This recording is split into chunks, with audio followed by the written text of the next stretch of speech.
Self-discipline is not a personality trait. It's not something you're born with. It's not reserved for the rare few who have natural willpower. It's a skill. It's a decision. It's a process of training your mind, your actions, your habits, and your emotions to align with what you said you would do, regardless of how you feel. Self-discipline is the bridge between your goals and your reality, between your ambition and your results. It is the backbone of progress, the foundation of character, the tool that transforms vision into something tangible. You can have the clearest goals in the world, but if you cannot master discipline, those goals become nothing more than distant ideas. You'll start strong, but you won't sustain. You'll plan with intensity, but your follow-through will fall apart. And without follow-through, there's no momentum, no growth, no forward motion. Self-discipline is the difference between setting the standard and actually living it, between talking about your values and embodying them. This isn't about intensity. It's not about waking up at 4 a.m. and chasing perfection. It's about consistency, quiet, repeatable, focused action, especially on the days you don't feel like it, especially when no one's watching, especially when it's easier to negotiate, to postpone, to lower the bar. Self-discipline shows up when your feelings don't, when your mind offers excuses, but your standards stay firm. People think they need motivation to get things done, but motivation is temporary. It comes and goes. Discipline is what stays. It is what carries you forward when motivation fades. It is what allows you to take control of your day instead of letting your emotions or circumstances dictate it. Discipline doesn't ask, do I feel like it? It already decided. It moves. It finishes. It holds the line. If you want to build anything meaningful, health, wealth, purpose, peace, you have to stop outsourcing your consistency to your mood. You have to stop waiting to feel ready. You have to build habits that function without permission. Habits that are anchored to your identity, not your emotion. That's what discipline gives you. The power to create momentum, even when everything else is pushing against you. But discipline is not built overnight. It is a process, a craft, an art, something you shape over time by being intentional. You don't master discipline by trying to be perfect. You master it by practicing it, by creating a system around it, by conditioning your behavior to serve your goals instead of your impulses, by auditing your choices and being honest about where you let yourself off the hook. Discipline begins in the small things, the small decisions, the small acts of follow-through that no one sees, because those are the ones that build your identity. Those are the ones that strengthen your self-trust. Every time you do what you said you would do, your identity catches up. Your belief in yourself gets stronger, and belief is what keeps you consistent. If you don't trust yourself, you'll always hesitate. You'll always wonder if you're capable. But when you keep promises to yourself, small ones, daily ones, the doubt begins to fade. And in its place, discipline builds something stronger, something rooted, something permanent. That's what we're going to build here. Over the course of this seminar, you're going to learn how to master the art of self-discipline. Not just once, but for life. Not by doing more, but by doing it differently. By learning how to create systems that serve you. By learning how to move past resistance. By learning how to lead yourself through pressure, through distraction, through exhaustion. By building a standard that's no longer up for debate. There are 5 core pillars to mastering this discipline. Each one sharpens your focus. Each one strengthens your behavior. Each one brings you closer to becoming the person who doesn't rely on motivation, who doesn't get thrown off by chaos, who doesn't keep resetting, but instead executes with clarity, with consistency, with quiet power. That's what discipline looks like when it's mastered. That's what we're building starting now. Mastering the art of self-discipline begins with understanding your relationship with time. Time is the one resource that cannot be recovered, cannot be recreated, and cannot be replaced. It is the most honest indicator of what matters to you, not what you say matters, but what actually receives your attention, your energy, and your follow-through. People who are disciplined have a completely different relationship with time. They don't waste it. They don't gamble with it. They don't pretend they have more of it than they do. They use it as their greatest strategic advantage. If your schedule is reactive, your life will be reactive. If you let your day be dictated by notifications, distractions, and low-priority tasks, you will always feel busy, but never effective. That is the trap most people live in. They confuse motion with progress. They confuse urgency with importance. They spend their days doing things that don't move them forward, then wonder why they feel stuck. Discipline starts when you stop negotiating with your time, when you stop treating it like it's unlimited, when you stop acting like you can live a high-performance life with low-intensity habits. Time doesn't care about your intentions. It responds only to execution, to what you actually do, not what you planned, what you dreamed, or what you told yourself you'd get around to eventually. The most disciplined people plan their time like their future depends on it, because it does. They don't just set goals. They build calendars. They assign time to what matters. They don't just hope they'll feel ready. They create rituals that lock them in. Mornings that start on purpose. Routines that create rhythm. Anchors that keep them steady even when the day gets unpredictable. One of the biggest shifts in mastering self-discipline is moving from task-based thinking to block-based execution. Task-based thinking says, here's what I need to do, but block-based execution says, here's when I'm doing it. It turns theory into practice.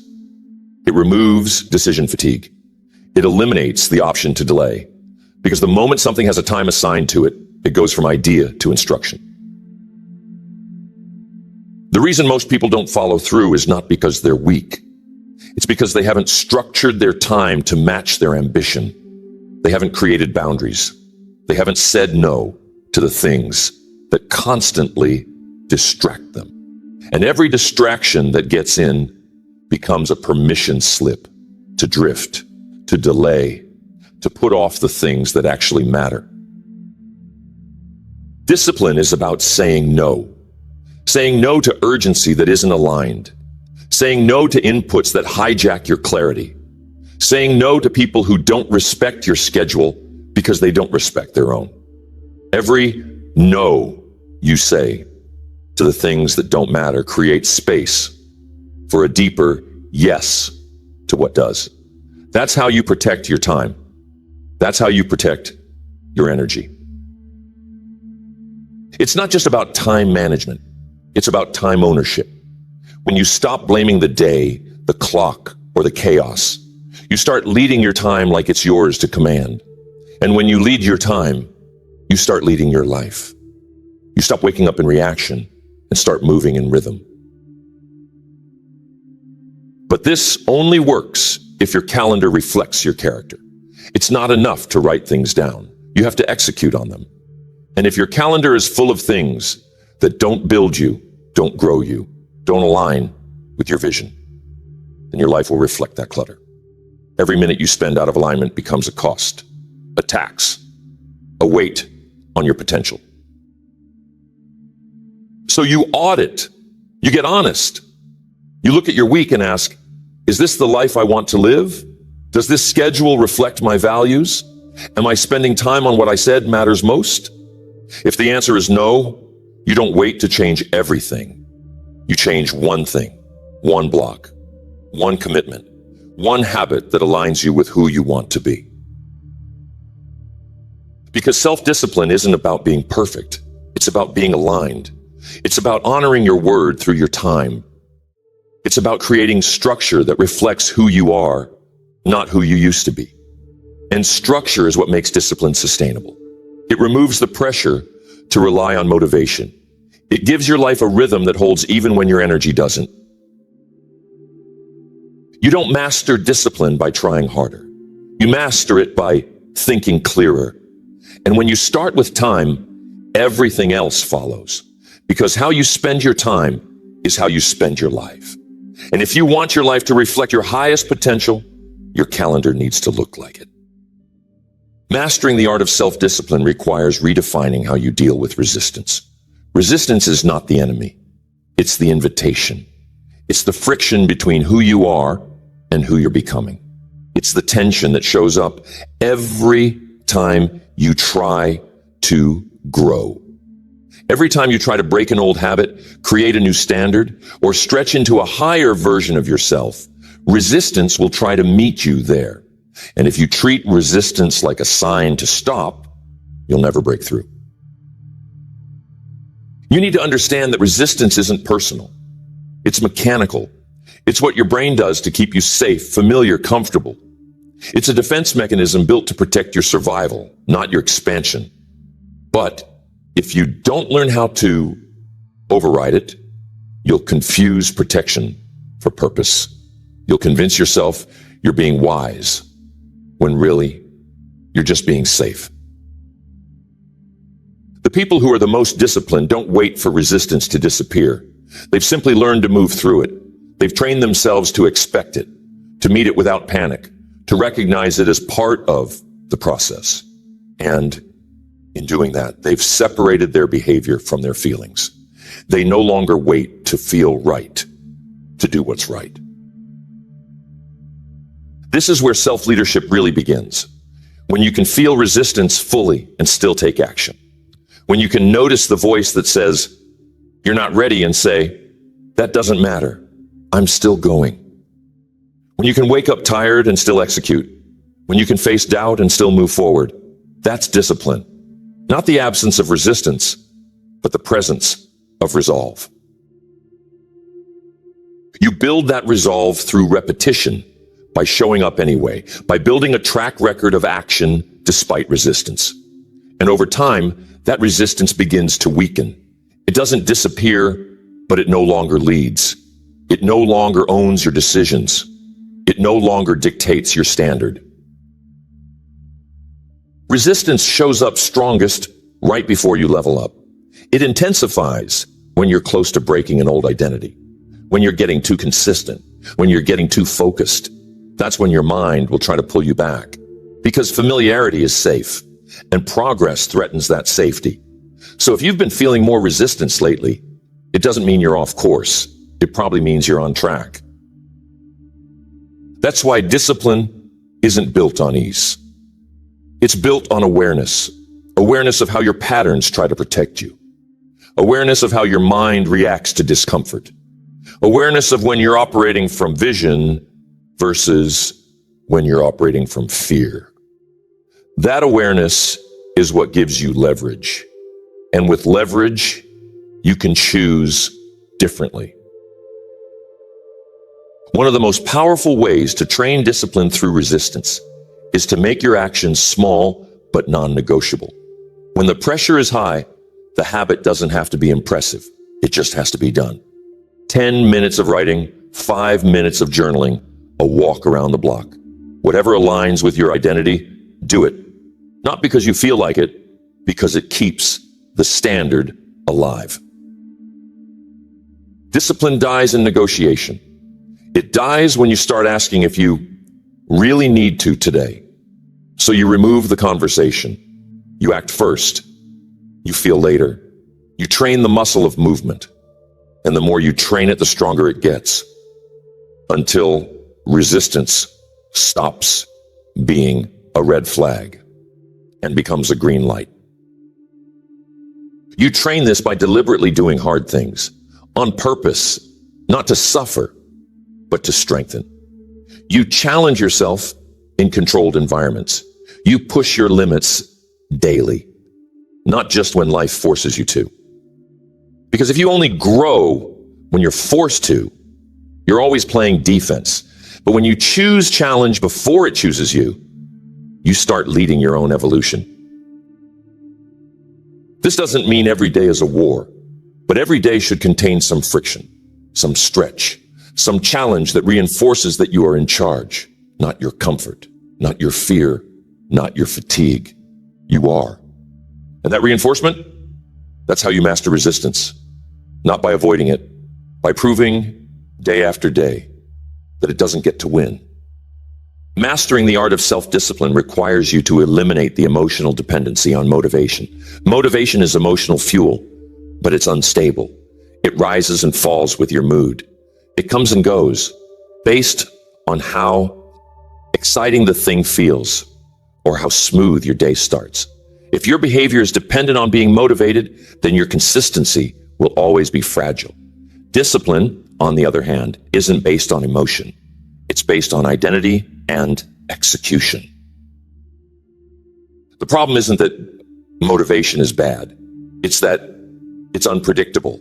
It's easy to act when you feel inspired. Anyone can be consistent when it's convenient. But lasting discipline is revealed on the days you don't feel like it. When there's no energy. When the work feels dry. When the emotion that fueled your last breakthrough is nowhere to be found. That's where discipline either holds or collapses. Discipline is about leading yourself without needing to feel like a leader in the moment. It's about showing up like it matters, even when your mood says it doesn't. And that mindset isn't built by chasing motivation. It's built by training consistency, by focusing less on how you feel and more on what you committed to. The question you need to ask yourself isn't, do I feel ready? It's, what did I say I would do? Discipline lives in that gap between intention and behavior. It doesn't ask for your permission. It asks for your execution. That's how you take ownership of your progress. Not through inspiration, but through commitment. When you stop relying on motivation, you begin to design systems that keep you moving even when the internal spark fades. You build routines. You create triggers that start your day. You assign specific time blocks for specific actions. You create accountability. And most importantly, you build a culture within yourself where follow-through is expected, not negotiated. People who don't master this end up living in waves. Intense push, followed by deep stall. All in for a few days, then missing for weeks.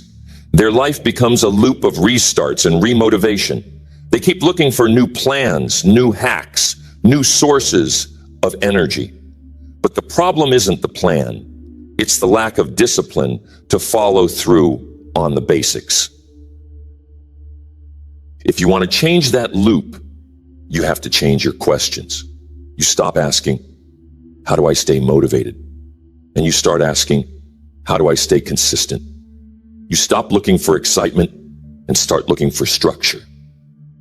You stop trying to hype yourself up and start building patterns that work when the excitement disappears. There's nothing wrong with enjoying a boost of motivation, but it cannot be your foundation. Your foundation has to be something stronger, something steadier. That foundation is identity, the version of you who does the work regardless of the emotional weather, the version of you who doesn't stop just because it's not exciting. You reinforce that identity with repetition, with small daily wins, with doing what you said you would do even when it's invisible, even when it's inconvenient. And every time you follow through, your belief grows, not because you feel better, but because you've proven something to yourself. And belief built from behavior is belief that holds. You build that foundation by designing your life to support it. You stop leaving things to chance. You create friction between you and your distractions. You reduce the number of decisions you have to make. You make the path to discipline smooth and the path to distraction hard. That's strategy. That's architecture. That's leadership. When your discipline is rooted in systems and identity, you no longer collapse every time your motivation dips. You have something to fall back on. You've trained your brain that follow-through doesn't require a mood. It just requires alignment with your standard, with your schedule, with your values. This is how you break the loop of inconsistency. You stop treating your emotions like authority. You stop letting excitement determine execution. You stop waiting for motivation to find you, and you build a life that moves even when it doesn't show up. That's where freedom begins. That's where real growth happens. Mastering the art of self-discipline means learning how to lead yourself through discomfort. Most people run from discomfort, negotiate with it, try to soften it or delay it. But the people who build something that lasts, who become unshakable in their behavior, train themselves to move through discomfort like it's part of the process, not a problem to be solved. Discomfort is not a sign you're off track. It's often a signal that you're stretching, that you're in unfamiliar territory, that you're doing something that challenges the version of you that used to run things. And when you begin to shift your perspective, you'll see that discomfort is not something to avoid. It's something to leverage. You build that leverage by being intentional, by stepping into friction on purpose. Every time you do something hard that aligns with your goals, you reinforce the identity of someone who finishes what they start. It doesn't have to be dramatic. It just has to be done. 5 more reps when your body says stop. 10 more minutes of focus when your mind starts drifting. Making the phone call you've been putting off. Every one of those reps builds mental muscle. Discipline is not a switch you flip. It's a muscle you train. And the weight you lift is discomfort. When you avoid that weight, the muscle weakens. But when you show up again and again and again, even when you don't feel like it, your capacity grows. Not just to act, but to hold pressure, to endure, to keep leading yourself forward when everything inside you says, let's stop. This kind of strength gives you a new level of freedom. Because now you're no longer a prisoner of convenience. You don't fold every time things get hard. You don't change your mind every time you feel friction. You keep going, not because it's easy, but because you've trained your mind to expect discomfort and lead anyway. But to live this way, you have to stop trying to make everything comfortable. Comfort is not the goal. Alignment is. Discipline doesn't promise comfort. It promises results. And those results come after long stretches of boredom, resistance, repetition, and stretch. That's what the world doesn't tell you. But that's where the truth lives. Most people fall short not because they're lazy, but because they believe the lie that things should feel easier. That resistance means something's wrong. That if they don't feel like it, it must not be the right time. But people who win know better. They feel the resistance and they move anyway. They see the discomfort and they interpret it as a signal to keep going, not to stop. This is why exposure to discomfort is so important. You have to deliberately do things that stretch you, not to punish yourself, but to remind yourself who's in charge. Cold showers, fasting, long runs, deep focus, anything that takes your comfort away and forces you to act anyway. That's not just a challenge, it's leadership training. Because when you've trained your body and mind to keep going without needing to feel good, you become a different kind of person. Someone who is trusted, someone who is steady, someone who doesn't need ideal conditions to produce world-class results. That's what leaders are built from. Not talent, not intensity, but consistent exposure to discomfort. But it's not enough to experience discomfort. You have to respond to it correctly. Discomfort should not lead to shutdown. It should lead to reset, to breathe, to refocus. You don't pretend it's not there. You acknowledge it, but you choose alignment over comfort. You say, yes, this is hard, and I'm still going to do it. That's power. That's discipline. You learn to set internal cues. When you feel the urge to quit, you anchor into your breath. When you want to pause, you do one more. When you feel pulled off track, you remind yourself what's at stake, and you move. Not perfectly, but forward. Always forward. This is how the gap closes. The gap between who you are and who you want to be. The only thing standing between those two versions is your ability to hold the line when it's hard, to keep going when the pressure is on, to keep choosing the standard when comfort offers you an easy exit. You decline the exit. You honor the standard. Mastering the art of self-discipline reaches its highest level when you learn how to lead yourself without needing an audience. Most people are consistent when someone is watching, when they're being held accountable, when their effort is visible. But true discipline isn't loud. It's not performative. It's private. It shows up when the cameras are off, when no one is checking, when no one will ever know if you cut corners. The reason most people struggle with discipline is because their fuel source is external. They need pressure. They need recognition. They need accountability from the outside. But as long as your consistency depends on visibility, you'll always be vulnerable to inconsistency. The moment people stop watching, you stop moving. The moment the applause fades, your pace drops. That's not discipline. That's dependency. If you want your behavior to hold long term, it has to be rooted in something deeper. You have to build an internal scorecard, a standard you don't compromise, a quiet contract you make with yourself that says, I do the work, not for attention, not for approval, but because I said I would. That's the highest level of self-leadership. You become someone who doesn't need reminders, who doesn't need praise, who doesn't rely on being seen. Because you see yourself, you track your own habits, you hold your own line. And when you start living that way, something shifts. You start feeling different. Not louder, but steadier. Not busier, but sharper. You're no longer trying to prove. You're simply walking in your truth. The foundation of lasting discipline is self-respect. Every time you follow through on a private commitment, you build trust. And every time you skip it because no one is watching, that trust erodes. You don't lose it all at once. You lose it slowly, subtly, a few compromises at a time, until eventually your word doesn't mean anything, not to others, but to you. That erosion is what leads to doubt.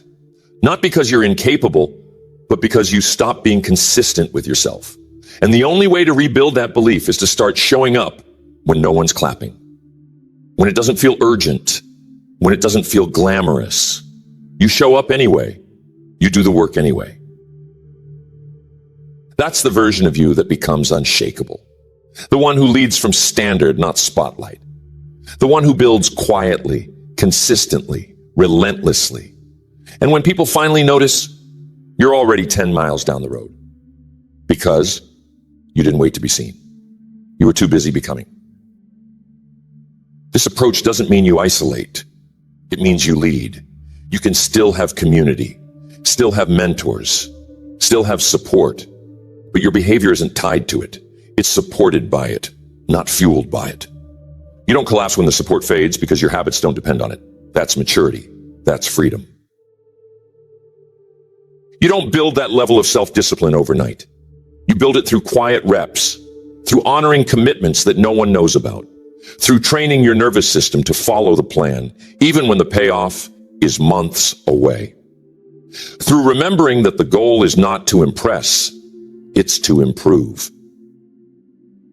You develop self-accountability rituals, end-of-day check-ins, weekly reflections, a scoreboard you actually care about, not one built on likes or praise, but one rooted in questions like, did I follow through today? Did I honor my process? Did I move with purpose? Did I keep the promise? And when the answer is yes, even if no one else saw it, you sleep different. You carry yourself differently because you're not borrowing confidence. You're building it from within, from consistency, from integrity. And that kind of discipline, it doesn't fade. It gets stronger the longer you live it. You've now walked through every layer of what it means to master the art of self-discipline.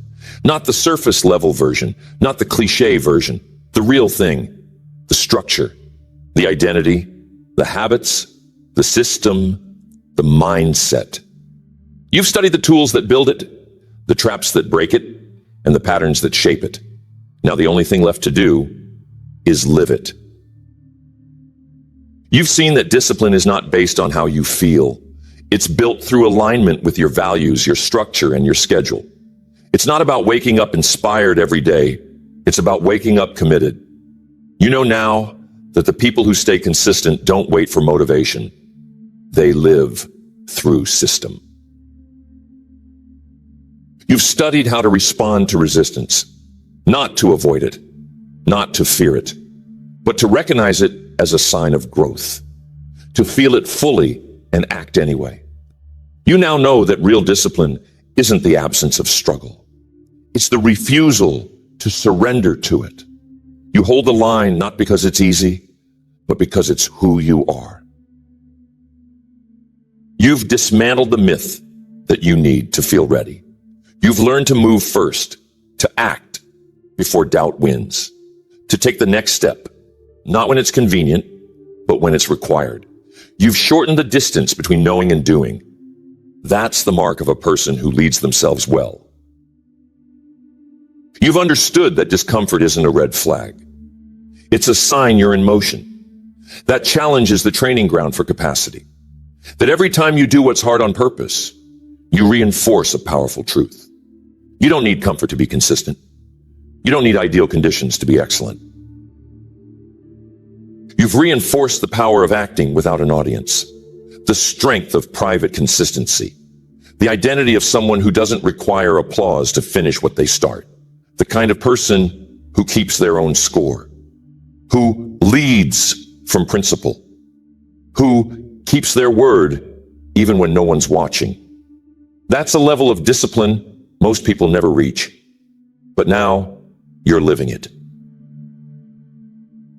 And what you've built here doesn't end today. This is not the kind of discipline that disappears in a week, because it's no longer about force. It's about rhythm. It's about clarity. It's about showing up for your future like it's already real, because it is, and every repetition brings it closer. There will still be hard days.